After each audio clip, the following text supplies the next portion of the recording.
احادیث مبارکہ میں اس کے متعلق ارشاد فرمایا ہے، مومن کو بسا اوقات ظاہر ہے کہ خواب آتے ہیں۔ اس خواب کے معاملے میں مومن کو کیا کرنا چاہیے، اور اگر ایسی کوئی صورتحال پیش آئے تو اس کے نتیجے میں یا اس کی تعبیر میں اس مومن مسلمان کے لیے کرنا کیا ہوگا۔ چونکہ اس معاملے میں بھی افراط و تفریط ہے، اس لیے مختصر سی الفاظ میں اس کے متعلق وضاحت ضروری ہے، جو ہمارے حضرات اکابرین علماء کرام مختلف مواقع پر کرتے رہتے ہیں۔ افراط اور تفریط اس میں یہ ہے، پہلے وہ ذکر کریں گے ہم، اس کے بعد دیکھیں گے کہ درمیانہ راستہ کون سا ہے۔ افراط یہ ہے، حد سے زیادہ آگے بڑھانا یہ ہے کہ لوگ خواب کے متعلق یہ کہتے ہیں کہ جی میں نے خواب دیکھا، یا میرے کسی بزرگ نے خواب دیکھا، اچھا خواب دیکھا، تو اس خواب کی بنیاد پر فوراً اس کے جنتی ہونے کا اور آخرت میں کامیاب ہونے کا فیصلہ کر دیتے ہیں۔ حالانکہ ایک خواب کی بنیاد پر تو ایسا نہیں ہو سکتا۔ حدیث مبارکہ میں خواب کو مبشرات قرار دیا گیا ہے، خوشخبری دینے کی باتیں۔ اس سے آپ کو ہمیں خوشخبری تو مل سکتی ہے، نیک فال تو مل سکتا ہے کہ جی اچھی بات ہے، لیکن اس سے 100% کسی کے آخرت کا فیصلہ نہیں ہو سکتا۔ تو یہ تو ہو گیا افراط۔ اور ایک ہوتا ہے تفریط، کہ کوئی شخص یہ کہے کہ جی اس کی سرے سے ہی کوئی خواب کی حیثیت شریعت میں نہیں ہے، کسی قسم کی حیثیت نہیں ہے، کوئی اس کی جو وجہ ہوتی ہے یا کوئی اس کا مقصد ہو یا کوئی اس کا نتیجہ ہے یا تعبیر کچھ بھی نہیں ہے، اس کا انکار کر دے، یہ بھی شریعت میں ایسا نہیں ہے۔ درمیانی راستہ کون سا ہے؟ افراط اور تفریط کے بیچ میں اعتدال کا راستہ ہوتا ہے۔ وَكَذَلِكَ جَعَلْنَاكُمْ أُمَّةً وَسَطًا لِتَكُونُوا شُهَدَاءَ عَلَى النَّاسِ۔ قرآن کریم میں اللہ تبارک و تعالیٰ نے اس امت کی صفت میں کیا بیان فرمایا؟ یہ وَكَذَلِكَ جَعَلْنَاكُمْ أُمَّةً وَسَطًا، فرمایا اللہ تعالیٰ نے تمہیں ایسی امت بنایا جو راہ اعتدال پر، میانہ روی پر چلنے والی ہے۔ اس امت کی خصوصیت یہ ہے کہ اس میں افراط تفریط نہیں ہونی چاہیے۔ ہر معاملے میں یہ میانہ روی، درمیانی راستہ اختیار کرے، جس میں حد سے آگے بھی نہ بڑھا جائے اور حد سے نیچے گرا بھی نہ جائے۔ چنانچہ رسول اللہ صلی اللہ علیہ وسلم نے ارشاد فرمایا انزل الناس منازلہم، یہ بھی اسی کے متعلق ہے۔ لوگوں کو اپنے مرتبوں کے حساب سے رکھو، ان کے ساتھ ویسا ہی برتاؤ کرو۔ مطلب یہ ہے کہ کسی کا جتنا مرتبہ ہے اسی کے حساب سے اس کو عزت دو، حد سے زیادہ بھی نہیں اور حد سے کم بھی نہیں۔ گر فرق مراتب نہ کنی زندیقی، یہ فرمایا تھا فارسی شاعر نے کہ اگر مراتب کا فرق نہیں کرو گے تو زندیق کہلاؤ گے۔ جو لوگوں کے مراتب میں فرق نہیں کرتا کہ کس کا کیا مقام مرتبہ ہے، کس کے ساتھ کیسے پیش آنا چاہیے، چھوٹا کون ہے، بڑا کون ہے، عالم کون ہے، اور اسی طرح پیشوا کون ہے، رہنما کون ہے، استاد کون ہے، شاگرد کون ہے، اس چیز کو مد نظر رکھ کر اس کے ساتھ برتاؤ کرنا ہوگا۔ ورنہ جب یہ چیز نہیں دیکھی جاتی تو ہمارے ہاں پہ ایسے شخص کو کیا کہتے ہیں کہ یار اس میں تو تمیز ہی نہیں ہے کہ کس سے کیسے بات کرنی ہے، کس کے ساتھ کس طرح پیش آنا ہے۔ یہی چیز شریعت نے سکھائی ہے، فرق مراتب کے، مراتب کے درمیان آپ کو فرق کرنا ہوگا اور ہر ایک کو اپنے اپنے مرتبے پر رکھ کر اس کے ساتھ وہ برتاؤ کرنا ہوگا۔ تو خواب کے معاملے میں بھی اسی طرح ہے۔ نبی اکرم صلی اللہ علیہ وسلم نے ارشاد فرمایا کہ لم یبق من النبوۃ الا المبشرات، کہ اب میرے بعد نبوت تو باقی نہیں رہی، احکام نئے تو نہیں آئیں گے، اللہ تبارک و تعالیٰ کی طرف سے نئی نئی باتیں، نئے نئے احکام، نئے نئے مسئلے مسائل، یہ تو نہیں آئیں گے، لیکن فرمایا ہاں ایک بات ہے کہ مبشرات کا سلسلہ جاری رہے گا۔ مبشرات کا معنی ہوتا ہے خوشخبری دینے والی باتیں، ایسی باتیں جو خوشخبری پر مشتمل ہوں، جن میں خوشخبری ہو۔ فرمایا کہ یہ چیزیں جاری رہیں گی، چلتی رہیں گی۔ اب ظاہر ہے کہ یہ چیزیں کیا ہیں؟ خود رسول اللہ صلی اللہ علیہ وسلم سے جب صحابہ کرام نے پوچھا تو آپ علیہ السلام نے ارشاد فرمایا کہ مبشرات کیا چیز ہیں؟ آپ نے فرمایا الرؤیا صالحہ، سچے خواب۔ یہ جو سچے خواب ہے یہ ہر مومن مسلمان کو قیامت تک کے لیے آتے رہیں گے، اور ان سچے خوابوں کے ذریعے اللہ تبارک و تعالی مسلمانوں کو، مومنوں کو، اپنے نیک بندوں کو، انسانوں کو خوشخبریاں دیتا رہے گا، اور کسی بات پر تنبیہ بھی ہوگی تو خواب میں ہوگی کہ آپ کا یہ عمل اچھا نہیں ہے، احتیاط کرنی ہے، آپ کا یہ عمل اچھا ہے، نیک شگون ہے، اچھا فعال ہے، تو لہذا وہ عمل کرے، اس پر قائم رہے۔ لیکن یہ ہے کہ یہ خوشخبری والی باتیں ایسی ہے کہ فرمایا کہ خواب شریعت کے مطابق ہو، شریعت کے خلاف نہ ہو۔ اگر کسی شخص نے خواب میں ایسی کوئی بات دیکھ لی، علماء لکھتے ہیں کہ جو شریعت کے خلاف ہے،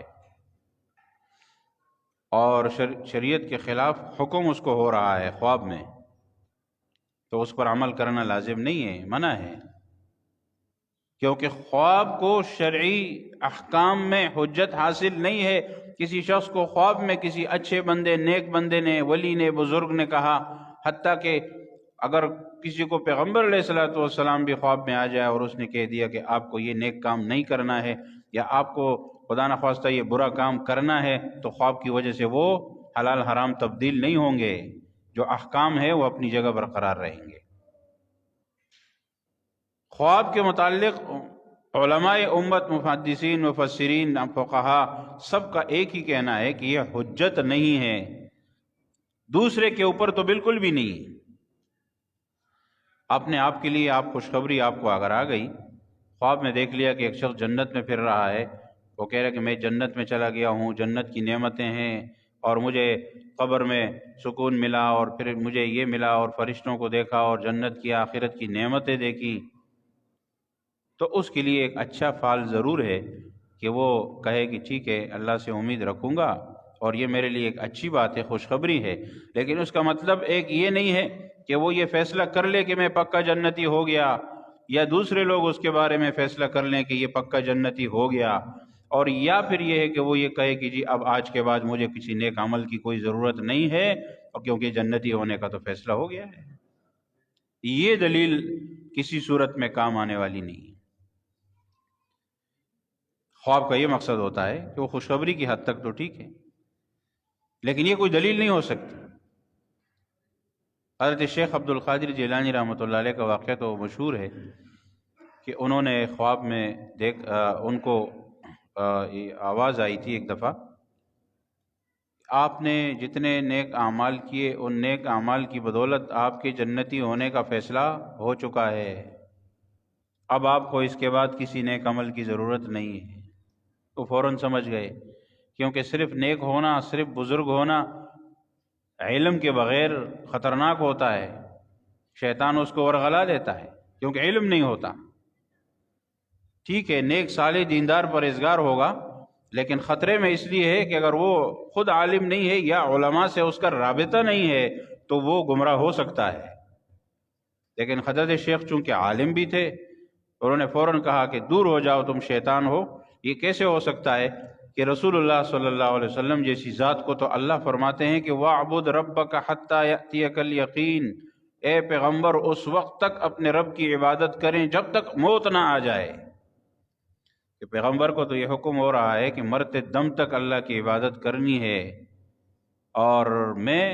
میرے لیے حکم ہو گیا کہ بس تم جنتی ہو گئے ہو، ابھی تمہیں کسی نیک عمل کی ضرورت نہیں ہے۔ یہ کیسے ہو سکتا ہے؟ وہ سمجھ گئے کہ یہ شیطان کا دھوکہ ہے، فوراً کہا کہ تم مردود ہو، دور ہو جاؤ۔ کہتے کہ شیطان نے پھر کوشش کی، اور کہا کہ میں نے تو بڑوں بڑوں پر یہ نسخہ آزمایا ہے اور لوگوں کو گمراہ کیا ہے، لیکن آپ پر یہ نسخہ کارآمد نہیں ہوا، آپ کو آپ کے علم نے بچا لیا۔ یہ بات بھی کر دی، کیونکہ علم کی وجہ سے ہی انہوں نے یہ جواب دیا تھا، ورنہ کوئی اور آدمی ہوتا تو دھوکے میں پڑ سکتا تھا۔ اس پر بھی حضرت شیخ رحمہ اللہ فوراً سمجھ گئے، ظاہر ہے علم صحیح علم ہوتا ہے، علم تو ہر قسم کا ہوتا ہے، لیکن چونکہ وہ واقعی علم تھا تو انہوں نے پھر فوراً کہا کہ مردود دور ہو جاؤ، مجھے پتہ ہے تم شیطان ہو، اس لیے کہ مجھے میرے علم نے نہیں بچایا، مجھے اللہ نے بچایا ہے۔ علم اللہ کی مدد کے بغیر کیا کرے گا؟ یہ اللہ کی مدد ہے۔ علم تو شیطان کے پاس بھی تھا، لیکن وہ تو نہیں بچا، وہ تو گمراہ ہو گیا، اور اس کو تو گمراہی نے پکڑ لیا، اس نے انکار کر دیا، حضرت آدم علیہ السلام کے سامنے سجدہ کرنے سے انکار کیا، کیونکہ یہ سجدہ اصل میں تو اللہ کے لیے ہوتا ہے، لیکن ان کے سامنے ایسا ہی تھا، اللہ کا حکم تھا، جیسے ہم خانہ کعبہ کے سامنے سجدہ کرتے ہیں، لیکن یہ خانہ کعبہ کے لیے نہیں ہوتا، سجدہ اللہ کے لیے ہوتا ہے۔ وہ تو ہمارے لیے ایک رخ ہے،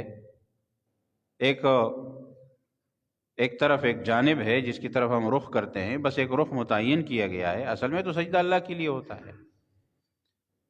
لیکن شیطان نے بیچ میں اپنی عقل لڑائی کہ نہیں، یہ کیسے ہو سکتا ہے، میں افضل ہوں، میں بہتر ہوں، میں پہلے سے ہوں، میں آگ سے بنا ہوں، خلقتنی من نار وخلقتہ من طین، وہ مٹی سے بنے ہیں، مٹی کی صفت جو ہے وہ یہ ہے کہ وہ نیچے کی طرف جاتی ہے، زمین پر پڑی رہتی ہے نا، اور آگ کی صفت یہ ہے کہ آگ جو ہے یہ اوپر کی طرف شعلے مارتا ہوا، آگ تو اوپر جاتی، تو آگ میں تیزی ہے، اونچائی ہے، اور مٹی میں نیچے پڑے رہنے کا مادہ ہے، اور یہ نیچے ہوتی ہے، لہذا اس نے اس سے ایک اندازہ لگایا کہ میرا مقام زیادہ ہے، لیکن اللہ تبارک و تعالیٰ کو ظاہر ہے کہ یہ بات پسند نہیں آئی کہ مقام زیادہ ہے یا کم ہے، وہ فیصلہ تو الگ ہے، لیکن میرے حکم کی خلاف ورزی کیسے کر لی؟ میں نے حکم دیا تم نے نہیں مانا، اور فرشتوں نے مان لیا۔ تو اس لیے علم تو وہ بھی تھا، لیکن حضرت شیخ عبد القادر جیلانی رحمۃ اللہ علیہ نے جواب میں جو بتایا، اس کا مقصد یہ ہوا کہ یہ فیصلہ کسی صورت میں کسی انسان کو اس دنیا میں نہیں مل سکتا، سوائے ایک تو انبیاء کرام ہیں جو یقیناً جنتی ہیں، اس میں کوئی شک شبہ تو ہے نہیں، باقی 10 عشرہ مبشرہ، جس کو 10 صحابہ کرام تھے جن کو دنیا میں جنت کی خوشخبری ملی، اس کے علاوہ کسی کے بارے میں یہ نہیں کہا گیا کہ یہ جنتی ہیں، لیکن وہ کہنے کے باوجود اور وہ خوشخبری ملنے کے باوجود ان کے اعمال میں کمی نہیں آئی، ان کی نیکیوں میں کمی نہیں آئی، ان کی اللہ سے ڈر اور خوف میں کمی نہیں آئی، بلکہ اور زیادہ یہ چیزیں بڑھتی چلی گئی۔ یہ ہوتا ہے اللہ کا نیک بندہ۔ یہ جنت کی خوشخبری بشارت ان لوگوں کو ایسے نہیں ملی۔ بدر میں جو صحابہ کرام شریک ہوئے تھے ان کے لیے بھی اللہ تبارک و تعالیٰ نے رسول اللہ صلی اللہ علیہ وسلم کی زبانی یہ خوشخبری دی تھی کہ اعملوا ما شئتم فقد غفرت لکم، کہ ان سے کہہ دو، یہ جو 313 بدری صحابہ کرام ہیں جو جنگ میں شریک ہوئے، اللہ تعالیٰ فرماتے ہیں کہ ان سے کہہ دو کہ جو چاہو کرتے رہو، میں نے تمہیں بخش دیا ہے، لیکن اس کے باوجود بھی انہوں نے کوئی ایسا عمل نہیں کیا جو شریعت کے خلاف ہو، جو پیغمبر علیہ السلام کی مبارک سنت کے خلاف ہو، ایسا نہیں، بلکہ اس کی وجہ سے اور اللہ کی طرف متوجہ ہو۔ جب خوشخبری آتی تھی تو وہ اور روتے تھے اللہ کے سامنے، اور گڑ گڑاتے تھے۔ تو یہ خواب کی بنیاد پر اگر کسی کو آ گیا کہ جی خواب میں آ گیا ہے کہ میں جنت میں ہوں، تو یا کوئی پیر ہے یا بزرگ ہے یا جو بھی ہے، تو آپ خوشخبری کے طور پر تو اس کو لے سکتے ہیں، آپ اس کو نیک فالی کے طور پر تو لے سکتے ہیں، لیکن اس کی وجہ سے وہ پکی بات نہیں ہو سکتی کہ جی یہ پکی بات ہو گئی، اب یہ شخص اپنے بارے میں یہ فیصلہ کر دے یا دوسرے لوگ اس کے بارے میں یہ فیصلہ کر دے کہ بس یہ جنتی ہوگی، یا پھر اس کے نتیجے میں وہ نیک اعمال چھوڑ دے یا گناہوں سے پرہیز چھوڑ دے، ایسا نہیں ہے۔ تو اس لیے شرعی احکام کے معاملے میں اس کا اعتبار نہیں ہے، اور رسول اللہ صلی اللہ علیہ وسلم نے ارشاد فرمایا کہ یہ جو مبشرات ہیں، خوشخبری کی باتیں، یہ خواب جو ہیں، یہ دوسری حدیث میں ہے کہ یہ نبوت کا 46واں حصہ ہے۔ 46واں حصہ کس طرح ہے کہ رسول اللہ صلی اللہ علیہ وسلم کو جو نبوت ملی 40 سال کی عمر میں، تو اس کے بعد آپ علیہ الصلوۃ والسلام 23 سال موجود رہے، یہ دنیا میں رہے، اور 23 سال کا عرصہ جو ہے وہ آپ نے محنت فرمائی، جس میں 13 سال مکہ مکرمہ کے اور 10 سال مدینہ منورہ۔ تو 23 سالہ نبوت اللہ تبارک و تعالیٰ نے رسول اللہ صلی اللہ علیہ وسلم کو عطا فرمائی تھی، اور ان 23 سالوں میں جو پہلے 6 مہینے تھے، ان 6 مہینوں میں صرف خواب آتے تھے رسول اللہ صلی اللہ علیہ وسلم کو، وحی نہیں آتی تھی باقاعدہ۔ جبریل علیہ السلام باقاعدہ وحی لے کر، قرآن کی آیات لے کر نہیں آتے تھے، بلکہ صرف خواب آتے تھے، سچے خواب ہوتے تھے، اور جس طرح کا آپ خواب، جس طرح کے آپ علیہ السلام دیکھتے، بیداری میں وہی بات ہو جاتی۔ تو یہ ایک خوشخبری تھی کہ آپ کو اللہ نے ایک مقام دیا ہے جس کی وجہ سے آپ کو سچے خواب آ رہے ہیں۔ تو یہ 46واں حصہ ہو گیا کہ آپ 23 کو 2 سے ضرب دو تو 46 بنتے ہیں، یعنی 1 سال 6 مہینے کر کے، تو 23 سال کو 2 سے ضرب دیں تو 46 بنتے ہیں۔ اس میں سے جو پہلا آدھا حصہ ہے پہلے سال کا 6 مہینے، یہ خواب ہے۔ تو جب پیغمبر علیہ الصلوۃ والسلام کی نبوت کے پہلے 6 مہینے خواب ہیں تو سچے خواب ہیں، تو لہٰذا اس کی حیثیت، اس کی اہمیت اپنی جگہ موجود ہے کہ مومن کے ساتھ یہ ہوتا ہے۔ علامہ ابن سیرین رحمۃ اللہ علیہ گزرے ہیں، ان کی کتاب یا ان کی لکھی ہوئی تو نہیں ہے، لیکن انہوں نے جو خوابوں کے تعبیر بتائے وہ موجود ہیں، اور خوابوں کی تعبیر میں بہت بڑے ماہر تھے، اور وہ تابعی تھے۔ تو تابعی تو وہ ہوتا ہے جس نے صحابہ کرام کو دیکھا ہوتا ہے، صحابہ کرام سے ملاقات ہوتی ہے، وہ تابعی ہوتا ہے۔ اور تابعین کو بھی بہت بڑا مقام حاصل ہے، کیونکہ نبی اکرم صلی اللہ علیہ وسلم نے خیر القرون قرنی ارشاد فرمایا تھا کہ سب سے بہترین میرا زمانہ ہے، ثم الذین یلونہم ثم الذین یلونہم، اس کے بعد جو ان کے ساتھ متصل زمانہ ہے، اور اس کے بعد جو ان کے ساتھ متصل ہے، پیغمبر کا زمانہ، صحابہ کا زمانہ، تابعین کا زمانہ۔ تب یہ تابعین بھی آ جاتے ہیں بہرحال، جنہوں نے تابعین کو دیکھا ہو۔ امام ابو حنیفہ رحمۃ اللہ علیہ کے متعلق ہے کہ انہوں نے صحابہ کرام کو دیکھا، ان سے ملاقات ہوئی ہے، اور انس ابن مالک رضی اللہ عنہ سے ان کی ملاقات کا ذکر آتا ہے۔ تو اس حساب سے امام ابو حنیفہ رحمہ اللہ تابعی ہیں۔ تو ابن سیرین رحمۃ اللہ علیہ خواب کی تعبیر میں اس امت میں سب سے زیادہ ماہر گزرے، اور ان سے لوگ خواب پوچھتے تھے، وہ تعبیر بتاتے تھے، اور ان کی تعبیریں بالکل صحیح ہوتی تھی، اور ان کے واقعات بھی موجود ہیں۔ لیکن وہ خود بھی یہ فرمایا کرتے تھے کہ خواب کی وجہ سے آپ یہ نہیں کہہ سکتے کہ جی خواب آنے کے بعد میں عمل کرنا چھوڑ دوں، یہ صرف خوشخبری کی حد تک ہے، آپ کو اپنے اعمال اور اب اس کو سلسلے کو، ترتیب کو برقرار رکھنا ہوگا، صرف اس سے مسئلہ حل نہیں ہوگا۔ جب لوگ پوچھتے تھے کہ خواب کی تعبیر پوچھی جا رہی ہے، ایک شخص نے ان سے پوچھا کہ میں نے خواب دیکھا کہ میرے گھر میں وہ آگ لگی ہوئی ہے چارپائی کے نیچے۔ تو انہوں نے کیا تعبیر دی؟ انہوں نے تعبیر دی کہ آپ کے گھر میں خزانہ ہے، آپ اس کو کھودیں،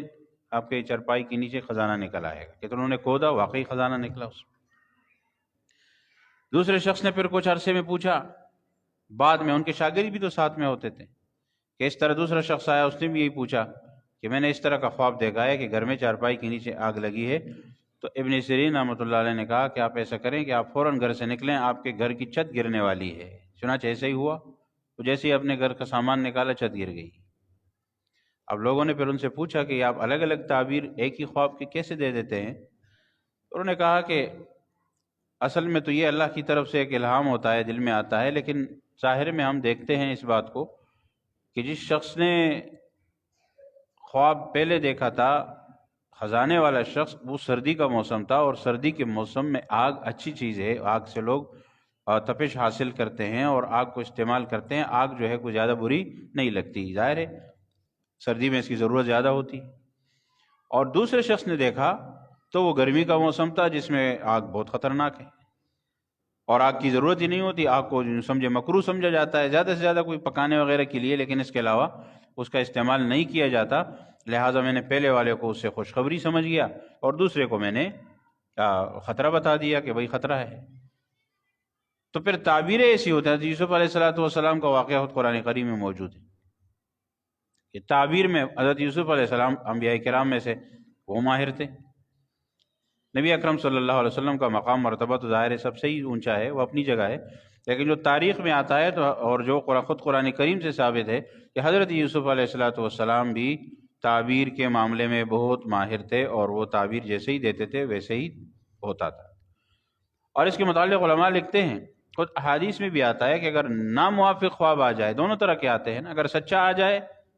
سچے سے مراد یہ ہے کہ خوشخبری والا آ جائے، اچھی بات سامنے آئے، تو نیک فعلی کے طور پر لیا جائے، اللہ سے اچھی بہتری کی امید رکھی جائے، اور ایک اطمینان کی بات ہے، لیکن اعمال میں سستی نہیں ہونی چاہیے، وہ اور زیادہ بڑھنے چاہیے۔ اور اگر کسی کے خواب کی تعبیر کے معاملے میں یہ آ جائے، خواب میں کوئی بری چیز دیکھ لے، جیسے حدیث میں آتا ہے کہ اگر کوئی ناموافق دیکھے اور یہ دیکھے کہ جی کوئی پریشانی والا خواب دیکھ لیا، ڈراؤنا خواب دیکھ لیا، تو اس کو چاہیے کہ وہ جیسے ہی اٹھے فوراً جو ہے اپنے بائیں طرف جو دل ہے، یہ دل کی طرف، چونکہ اور شیطان جو ہے بائیں طرف سے حملہ آور ہوتا ہے، دل کی طرف سے اور بائیں طرف سے، تو جب وہ بائیں طرف سے حملہ آور ہوتا ہے تو بائیں طرف 3 مرتبہ یعنی اعوذ باللہ من الشیطان الرجیم پڑھ کر 3 دفعہ پڑھ کے تھوک لے، تو اس سے جو ہے وہ شیطان کی شر سے بچ جائے گا، اور وہ وسوسہ ڈالنے یا ڈرانے یا اس کی چیز سے جو ہے وہ نقصان نہیں ہوگا۔ اور خواب کسی بھی ایسے شخص کے سامنے بیان کرنا، ذکر کرنا جو مخلص نہیں ہے آپ کے ساتھ، یا یہ کہ وہ تعبیر کا ماہر بھی نہیں ہے، تو نہیں بیان کرنا چاہیے۔ اس کی وجہ یہ ہوتی ہے کہ ہمارے یہاں کوئی جھوٹا موٹا خواب بھی کوئی بیان کر دے، تو کوئی تعبیر بیان کر دے اس کی، تو جیسی ہی تعبیر ہوگی وہ ایسے ہی ہونے کا امکان ہوتا ہے کہ ویسے ہی ہو جائے۔ نا تجربہ کار شخص کے سامنے اچھا خواب بیان کر دیا، اس نے تعبیر غلط دے دی، تو اچھے خواب کے نتیجے میں بھی اس کے ساتھ برا ہو جائے گا، ہو سکتا ہے۔ اور برے خواب کی اچھی تعبیر دے رہا ہے، تو اچھی تعبیر تو اچھی بات ہے، لیکن یہ کہ برا تو بالکل بیان بھی نہیں کرنا چاہیے۔ بھئی ہو گیا جو ہو گیا، اگر کوئی ناموافق چیز دیکھی تو شیطان کو بھگانے کے لیے یہ عمل بھی کرے، اور کوئی صدقہ خیر و خیرات بھی کرے، تاکہ آنے والی مصیبت سے بچ جائے انسان۔ حالانکہ تعبیر دینے میں ابن سیرین رحمۃ اللہ علیہ کے سامنے بھی اسی طرح کے واقعات آتے تھے کہ وہ کسی نے خواب دیکھ لیا کہ میں نعوذ باللہ، اس نے ایسا گندا خواب دیکھا کہ میں بیت اللہ شریف میں، حرم شریف ہے، اور وہاں پر میں پیشاب کر رہا ہوں، حالانکہ وہ مسجد ہے، اللہ کا گھر ہے، اور تمام دنیا کے مساجد میں سب سے افضل بھی ہے، اور یہ خواب تو بہت خطرناک ہو گیا۔ تو اس نے آ کے بیان کر دیا کہ میں نے تو ایسا خواب دیکھا ہے، یہ تو بیان نہیں کر سکتا، لیکن اب آپ سے پوچھ رہا ہوں۔ تو انہوں نے کہا کہ اس میں تو کوئی بات نہیں ہے، آپ کو اللہ حج کی توفیق دے گا۔ اب یہ ہر ایک کے سامنے اس کے حساب سے بات ہوتی ہے، یعنی کہ ہر ایک کے لیے یہی تعبیر ہو۔ چنانچہ ایسا ہی ہوا، کچھ عرصے بعد اللہ نے اس کو توفیق دے دی، وہ حج کے لیے چلا گیا۔ اب یہ انہوں نے ایک غلط خواب کی اچھی تعبیر بتا دی۔ یہ تھے خود اللہ کے نیک بندے جو اپنے ذہن میں ان کو اللہ نے جو علم دیا، اس علم کی بنیاد پر وہ ایک منفی چیز کو بھی مثبت بنا کر پیش کر دیتے تھے۔ تو اس قسم کی تعبیرات وہ بتاتے۔ لہذا اس معاملے میں خیال اس بات کا رکھنا چاہیے کہ ایک تو آج کل اس کے معاملے میں ایک بات یہ بھی زیادہ پھیل گئی ہے کہ اب اس پر فیصلے ہونے لگے ہیں خواب کی بنیاد پر، اور اپنا فیصلے بھی لوگ اسی پہ کرتے ہیں، دوسروں کا بھی اسی پہ کرتے ہیں کہ جی خواب دیکھ لیا تو بس بہت پہنچا ہوا آدمی بن گیا، اب تو بھائی یہ تو اس کے بعد خوشخبری آ رہی ہیں، بشارتیں آ رہی ہیں، حالانکہ یہ دلیل شرعی نہیں ہے، شرعی دلیل نہیں۔ یا کسی نے خواب میں دیکھ لیا کہ یہ عمل اس طرح کرنا ہے یا اس طرح کرنا ہے، تو شریعت میں پہلے سے جو ترتیب موجود ہے اسی کے مطابق عمل ہوگا۔ اور ایک سب سے بڑی بات، نبی اکرم صلی اللہ علیہ وسلم کو خواب میں دیکھنا، حدیث میں آتا ہے خدا علیہ الصلوۃ والسلام نے ارشاد فرمایا کہ جس شخص نے خواب میں مجھے دیکھا تو اس نے واقعی مجھے دیکھا، فإن الشیطان لا يتمثل بی، کہ شیطان فرمایا کہ میری صورت بنا کر نہیں آ سکتا۔ اب اس پر علماء نے 2 تشریحات کی ہیں کہ اگر کوئی شخص خواب میں کسی شخص کو دیکھے، یعنی وہ خواب میں یہ کہے کہ میں نے رسول اللہ صلی اللہ علیہ وسلم کو دیکھا، لیکن آپ علیہ الصلوۃ والسلام کا جو حلیہ مبارک احادیث میں بیان ہوا ہے اس حلیے سے مختلف دیکھا، کسی اور صورت میں دیکھ لیا، تو کیا یہ بھی رسول اللہ صلی اللہ علیہ وسلم کو دیکھنے والا ہوگا؟ تو بعض حضرات تو یہ فرماتے ہیں کہ حدیث کا مقصد یہ ہے کہ شیطان میری صورت میں بنا کر نہیں آ سکتا، یعنی جو میری صورت ہے، جو احادیث میں موجود ہے، جس طرح رسول اللہ صلی اللہ علیہ وسلم کا حلیہ مبارک تھا، اس حلیے کے اندر شیطان نہیں آ سکتا خواب میں، وہ حلیہ بنا کر نہیں آ سکتا۔ اور کوئی دوسرا حلیہ بنا کر آ گئے اور کہہ دے کہ میں پیغمبر ہوں تو وہ ایک الگ بات ہے۔ لیکن اکثر ہمارے حضرات یہ فرماتے ہیں کہ نہیں، شیطان کو یہ توفیق اور یہ طاقت حاصل ہی نہیں ہے کہ وہ پیغمبر بن کر خواب میں آ کر دعویٰ کر سکے۔ وہ خواب میں اگر پیغمبر علیہ الصلوۃ والسلام کی صورت مبارک سے ہٹ کر کوئی صورت دیکھتا ہے اور وہ کہے کہ جی میں پیغمبر ہوں اور رسول اللہ صلی اللہ علیہ وسلم کی ذات کا نام لے کر یا آپ کی ذات کی صورت میں صورت کوئی اور ہے، تو فرمایا کہ وہ جو کمی بیشی ہے نا وہ ہمارے اپنے اعمال کی ہے۔ جب ہمارے اپنے اعمال کمزور ہوتے ہیں تو ہم 100% اس صورت میں نہیں دیکھ پاتے جو اللہ نے آپ علیہ الصلوۃ والسلام کو جو حلیہ مبارک دیا تھا، وہ ہماری اپنی کمزوری ہے۔ ورنہ اصل میں جو آپ علیہ السلام کا حلیہ مبارک تھا جس کے مطابق کسی نے دیکھ لیا تو بہت ہی اچھی بات ہے۔ بعض حضرات تو اس کے لیے باقاعدہ وظائف کرتے ہیں کہ کس طرح خواب میں رسول اللہ صلی اللہ علیہ وسلم کی زیارت ہو جائے۔ مفتی شفیع صاحب رحمۃ اللہ علیہ کے پاس لوگ آتے تھے کہ اس طرح کوئی تعبیر ہو جائے، اس طرح کوئی وظیفہ ہے، تو وہ کہتے تھے کہ ہم تو یہ جرت کر ہی نہیں سکتے کہ خواب میں پیغمبر علیہ الصلوۃ والسلام کو دیکھنے کے لیے محنت کریں۔ اگر ہم سامنے آ جائیں، یعنی خواب میں وہ سامنے آ جائیں، تو ہم آداب کا لحاظ کیسے رکھیں گے، ہم ان کے سامنے کیسے پیش ہوں گے؟ لہٰذا ہم میں تو یہ ہمت نہیں ہے۔ اب اگر کوئی شخص اللہ اپنی طرف سے دکھا دے تو اللہ تعالیٰ پھر ہمت بھی دے دے گا، لیکن ہم یہ خواہش کریں، ٹھیک ہے خواہش تو ہر مسلمان کے دل میں ہوتی ہے، لیکن وہ کہتے تھے کہ ہم یہ جرت نہیں کر سکتے کہ ہم کیسے اپنے آپ کو ہمت کر کے پیغمبر کے سامنے خواب میں بھی آ جائیں، کیونکہ ہم پھر ان کی جو ان کا خیال ہے، جو ان کی عزت مقام مرتبے کے حساب سے ہم نہیں پیش آ سکتے، ہمارے لیے بڑا مشکل ہے۔ تو یہ اپنا اپنا ذوق ہوتا ہے، اپنا ذوق ہوتا ہے۔ بعض حضرات اس کے لیے باقاعدہ وظائف کرتے بھی تھے اور بعض حضرات کہتے کہ نہیں۔ اب آداب جو ہے، روض رسول کی جالی پر آداب کا لحاظ جو رکھ سکتا ہے، آج دیکھ لیں، اسی سے اندازہ لگا لیں، آج بہت سے مسلمانوں کو اللہ تعالیٰ توفیق دے دیتا ہے کہ وہ روض رسول پر حاضری دیتے ہیں، ٹھیک ہے، لیکن وہاں جا کر آداب کا خیال کتنے لوگ رکھتے ہیں، یہ بڑا مشکل مرحلہ ہے۔ اور آج کل موبائل سب کے ہاتھ میں ہوتا ہے، اور روض رسول پر جاتے ہوئے یعنی اس کو یہ اندازہ نہیں ہے کہ بھئی سامنے جالی ہے، رسول اللہ صلی اللہ علیہ وسلم کے سامنے مواجہت ہو رہی۔ مواجہت کا مطلب یہ کہ چہرہ چہرے سے سامنے آ رہا ہے۔ یہ جو جالی ہے وہ اسی لیے ہے کہ اس جالی کے سامنے کھڑا ہونے والا شخص، اس کا چہرہ پیغمبر علیہ الصلوۃ والسلام کے چہرے کے سامنے آ گیا۔ یہاں پر آ کر بھی اس کو موبائل کی سوجی ہے، یہاں پر آ کر بھی یہ ویڈیو بنا رہا ہے، یہاں پر آ کر بھی اس کو یہ اس چیز میں مگن ہے، بلکہ کچھ تو پیٹ کر کے دوسری طرف سے بنا رہے ہوتے ہیں۔ بھائی جب آپ نے پیٹ پیغمبر علیہ الصلوۃ والسلام کے چہرے مبارک کی طرف کر لی، کتنی بے ادبی ہے، اس کا لحاظ نہیں ہو رہا۔ تو یہ ہماری تو حالت ہے، ہم اگر یہ تو اس لیے تو خواب میں نہیں نظر آتے ہمیں، اس لیے تو ہم اس مقام تک پہنچ نہیں سکتے، وہ آداب ہی نہیں ہے ہم میں۔ اگر ہم وہاں پر جا کر ادب کا لحاظ نہیں کر سکتے، اللہ کے گھر میں بیت اللہ شریف میں جا کے طواف کی حالت میں بھی ایک شخص ہاتھ موبائل میں پکڑ کے اسی کو دیکھ کر طواف کر رہا ہے، صرف نماز کے دوران خود نہیں پکڑتا تو نماز کے دوران کسی اور کو پکڑا دیتا ہے موبائل کی، دیکھو جی میں نماز پڑھ رہا ہوں، میں حرم شریف کے اندر ہوں، میں بیت اللہ شریف میں ہوں، میں مطاف میں ہوں، میں طواف کر رہا ہوں۔ عبادت کی ویڈیو بنا کر لوگوں کو دکھانے کی کیا ضرورت ہے؟ یہ تو عبادت ہے۔ اگر کوئی کسی خاص مقام پر گیا ہے، کسی خاص جگہ پر گیا ہے اور یادگار کے طور پر اس کو محفوظ کر رہا ہے، وہ ایک الگ چیز ہے عبادت سے ہٹ کر۔ لیکن عبادت کے دوران طواف عبادت ہے، روض رسول پر حاضری جو ہے ثواب کا کام اور عبادت ہے، اور اسی طرح نماز پڑھنا وہاں، حج عمرے کے دوران سعی اور جتنے بھی نیک اعمال ہیں یہ سب کے سب عبادات ہیں، تو عبادات کے دوران یہ چیزیں تو مناسب نہیں ہیں۔ تو یہ حال ہے ہمارا، جب یہ آداب کا لحاظ نہیں ہوگا تو پھر ہم کس طرح سے یہ تقاضا کر رہے ہیں کہ وہی ہمیں خواب میں زیارت ہو جائے؟ جب زیارت ہوگی خواب میں تو وہاں ہم آداب کا کیسے لحاظ کریں گے؟ اور پھر یہ ہے کہ وہ جو کچھ بھی کہیں گے اس ترتیب کے مطابق ہم زندگی پہلے سے گزار رہے ہیں کہ نہیں گزار رہے ہیں، تو یہ بھی مشکل ہے، کیونکہ وہ توفیق اور وہ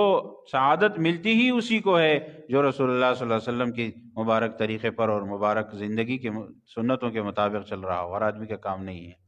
بہرحال اللہ تعالیٰ توفیق دے، اس کے لیے محنت کی ضرورت ہوتی ہے۔ اور یہ صرف زبانی کلامی چیزیں، ہمارے اعمال، ہماری حالت آج کل کیا ہے کہ ہم اعمال، ایک تو دیکھیے میں نے پہلے بھی عرض کئی مرتبہ کیا ہے، کمزور ہیں ہم سب یقیناً، لیکن محنت کوشش کریں گے۔ اسلام کس چیز کا نام ہے؟ عقائد کا نام ہے۔ عقائد کی حالت ہماری کیا ہے؟ اس پر بات آتی رہتی ہے اکثر و بیشتر۔ کتنا کمزور عقیدہ ہوتا ہے، کتنا کمزور معاملہ ہوتا ہے، کسی بھی وقت کسی بھی چیز میں ہم ڈگمگا جاتے ہیں۔ اللہ پر تو بھروسہ نہیں ہے نا، توکل جیسی چیز کا نام ہے۔ یہ توکل بھروسہ اللہ کی ذات پر جب کم ہوتا ہے، کمزور ہوتا ہے، تو پھر حالات یہی ہوتے ہیں کہ کوئی کس سے ڈر رہا ہے، کوئی کس سے ڈر رہا ہے۔ یہ جتنے بھی معاملات ہمارے یہاں، یہ سب اسی وجہ سے۔ اور پھر اس ڈر، خوف اور لالچ کی بنیاد پر کیا ہو رہا ہے ہمارے ساتھ، امن و امان کی صورتحال کیا ہے، اور اسی طرح یہ جو دوسرے معاملات ہیں، یہ ساری کی ساری چیزیں تو دین سے دوری کی بنیاد پر ہی تو ہو رہی ہیں نا۔ کہ آج ایک مسلمان کا خون حلال ہو گیا ہے، ایک اتنے آسان کام ہو گیا ہے کہ ایک شخص ایک وقت سینکڑوں سو مسلمانوں کا خون لے لیتا ہے۔ کیا یہ اسلام کے لیے کرتا ہے؟ ظاہر ہے اسلام کے لیے تو نہیں ہے، اور بہت سے مقاصد ہوں گے۔ دشمن یہ کہے گا کہ نہیں یہ اسلام کے نام پر ہے، اور وہ کہیں گے کہ نہیں اسلام کے نام پر ہے۔ مسجد میں، اللہ کے گھر میں اگر کوئی شخص آ کر مسلمانوں کو قتل کر رہا ہے، تو ایک مسلمان دوسرے مسلمان کو مسجد میں، اللہ کے گھر میں، نماز کی حالت میں، صف اول میں کیسے کر سکتا ہے؟ سمجھ میں نہ آنے والی بات ہے۔ لہٰذا اگر کوئی شخص اس کو مسلمانوں کے خلاف پیش کر رہا ہے کہ جی یہ مسلمان کا کام ہے، تو مسلمان کو یہ حکم کس نے دیا ہے؟ کہاں ہے قرآن و سنت میں ایسی کوئی بات؟ نبی اکرم صلی اللہ علیہ وسلم کے احکام اور اللہ کے احکام ہمارے سامنے تو وہ ہیں۔ رسول اللہ صلی اللہ علیہ وسلم تو یہ فرماتے ہیں کہ جب دشمن پر بھی حملہ کرو تو ان کے بچوں کو، ان کے بوڑھوں کو جو جنگ نہیں کر سکتے، اور ان کی خواتین کو کچھ نہ کہو، ان کو نقصان نہیں ہونا چاہیے۔ اور ہر جنگ کے اندر، ہر لڑائی کے اندر آپ نے اس چیز کا خیال رکھا ہے۔ صحابہ کرام پر بھی اس چیز کی پابندی لگائی، اس کا یہ نقصان نہیں ہونا چاہیے۔ تو جب مسلمان ان کا نقصان نہیں کر رہے ہیں، کسی کے مال مویشی کا، کسی کے گھر بار کا، کسی کے درخت باغات کا، ان چیزوں کا فرمایا نقصان مت کرو، اس سے ہمیں کیا ملے گا؟ بھائی تو ہمارے ساتھ جو لڑ رہا ہے ہم لڑنے والے کے ساتھ لڑیں گے بس، باقی کے ساتھ ہمارا کوئی واسطہ نہیں ہے۔ جو جنگ میں شامل نہیں ہے، جو جنگ کے لیے آلہ نہیں بن رہا، جو سپورٹ نہیں کر رہا، ان کے ساتھ ہمارا کوئی کام نہیں۔ آج اس اسلام کو اس چیز پر بدنام کیا جاتا ہے کہ جی یہ مسلمان یہ کام کرتے ہیں۔ مسلمان اگر کوئی نام کا مسلمان ایسا کرتا بھی ہے تو اس کی وجہ سے آپ پورے اسلام کو یا قرآن و سنت کو یا دین کو نہیں بدنام کر سکتے کہ یہ جی یہ دین کی وجہ سے کر رہا ہے۔ دین نے کبھی یہ نہیں کہا، اسلام نے، اللہ نے، اللہ کے رسول نے کبھی اس چیز کا حکم نہیں دیا۔ جو قرآن کا احترام نہ کرے، جو نماز کا نہ کرے، جو مسجد کا نہ کرے، جو ایک مسلمان کے، بے گناہ مسلمان کے خون کا احترام نہ کرے، اس کو ہم کیا مسلمان کہیں گے؟ ہوگا کوئی نام کا مسلمان تو وہ نام کا ہی ہوگا۔ تو اس لیے بہرحال یہ سب دین سے دوری کا نتیجہ ہے کہ ہم صرف ان زبانی کلامی چیزوں پر ہم نے تکیہ بھروسہ کر لیا ہے،